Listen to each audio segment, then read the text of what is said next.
जय मसीह की। इस भाई का नाम आनंद गिरी है और ये सरिता बिहार से आते हैं।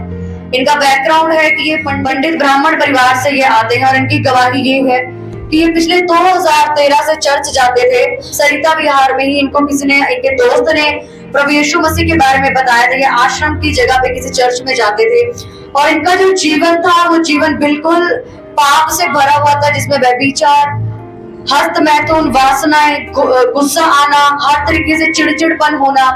नशे भी ये एक टाइम पे किया करते थे, जिसमें सिगरेट का ये नशा करते थे।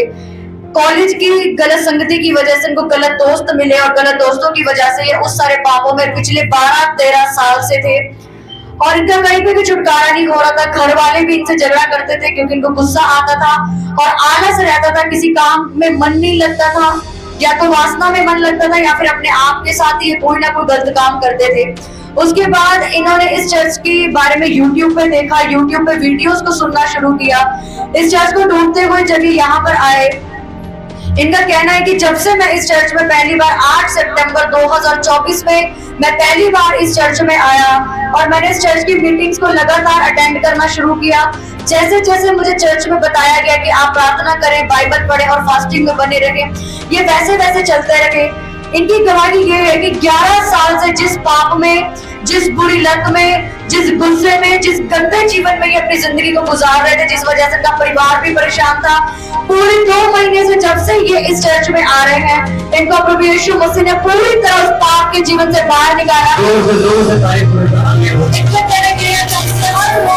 वीडियो देखते थे, गलत साइट पे जाकर गलत चीजें देखते थे और जब से ये चर्च में आ रहे हैं पूरे 12 साल बाद 2 महीने से अब ये ना कोई गलत पिक्चरें देखते हैं, ना इनका पाप करने का मन करता है। ये कहते हैं मैं पहले कोई प्रार्थना नहीं करता था, बाइबल नहीं पढ़ता था, मेरे को कुछ भी नहीं पता था परमेश्वर के बारे में, लेकिन जब से मैं आ रहा हूँ अब मैंने नाइट प्रे करनी शुरू कर दी है, मैं बाइबल पढ़ने लगा हूँ, मैं प्रार्थनाएं करता हूँ, मैं सारा कुछ करने लगा, मेरा जीवन पूरी तरह से बदल चुका है, जिसके लिए इनका परिवार भी कहता है कि अब तेरे जीवन में हम कोई बदलाव को देखते हैं। एक बार जोर से तारीफ करो, पूरी स्टोरी बताओ, क्या कहानी थी इस चर्च में आने से पहले?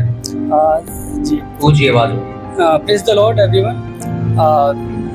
जैसा कि सिस्टर चेतना जी ने बताया कि मैं पहले जो चर्च में जाता था वो आश्रम में चर्च जाता था, लेकिन उस चर्च में मैं सीखता था यीशु मसीह को, मैं बाइबल स्टडीज करता था, लेकिन ये था कि मैं सीखता था, फिर एक हफ्ते कुछ टीका, मैं अपना जीवन इतना जी नहीं पाता था, मैं उपवास नहीं करता था और नाइट प्रेयर नहीं करता था, मैं बाइबल नहीं पढ़ता था, बस फॉर्मेलिटीज के लिए मैं बाइबल स्टडी कभी कभी कर लेता था, संडे चर्च जाता था, लेकिन मैं सारे पापों में तब भी जूझ रहा था, मैं उनसे ही गुजर रहा था। जैसे वासना का पाप हो गया, मैं मतलब गंदी वीडियोस देखता था, पोर्नोग्राफी ये सब देखता था, और गलत जैसे हस्त मैथुन के पाप हो गए, ये सब पाप करता था और ये सारी चीज़ें हैं। तो मैं बार बार इन्हीं सब चीज़ों में गिर जा रहा था, मैं बार बार प्रार्थना करता था कि मैं ठीक हो जाऊं, मैं इन सब चीज़ों से निकल सकूं, लेकिन मैं बार बार गिर जाता था इन सब पापों में।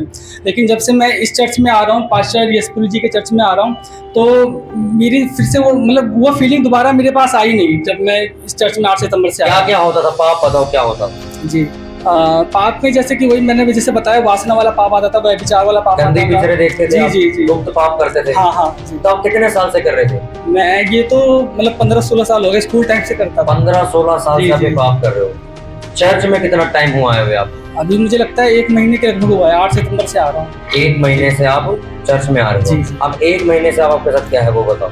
हाँ पाशा जी, जैसे 1 महीने से अभी मुझे कोई भी गंदी फीलिंग नहीं आ रही है, उस व्यभिचार वाली फीलिंग नहीं आ रही है। आपने 1 महीने से उस पाप को नहीं? नहीं। पहले रोज करते जी, इंस्टाग्राम पे मैं लगा रहता था, मतलब दिन भर में इंस्टाग्राम लगा रहता था, गूगल क्रोम हो गया, यूट्यूब हो गया, इन सब चीज़ों पे गलत वीडियोस देखता था, रील्स देखता था, ये सारी चीज़ें। जोर से तारीफ करें बार बार। में अभी आपको देख रहे हैं, इस मीटिंग को देख रहे हैं, उन जवानों को क्या सलाह देना चाहते हैं? पाशा जी, मैं कहना चाहूँगा कि चर्च ज्वाइन कीजिए और चर्च आइए, और चाहे ऑनलाइन के माध्यम से आप देख रहे हो या फिर ऑफलाइन आके, बहुत अच्छी बात है अगर आप ऑफलाइन आ पाते हैं, और यहाँ पे आके आप प्रार्थना करवाइए, अपने लिए उपवास रखिए और होल नाइट प्रेयर कीजिए, तभी ये जो पाप है इनसे हमें मुक्ति मिल जाती है। जोर से तारीफ करें बार बार।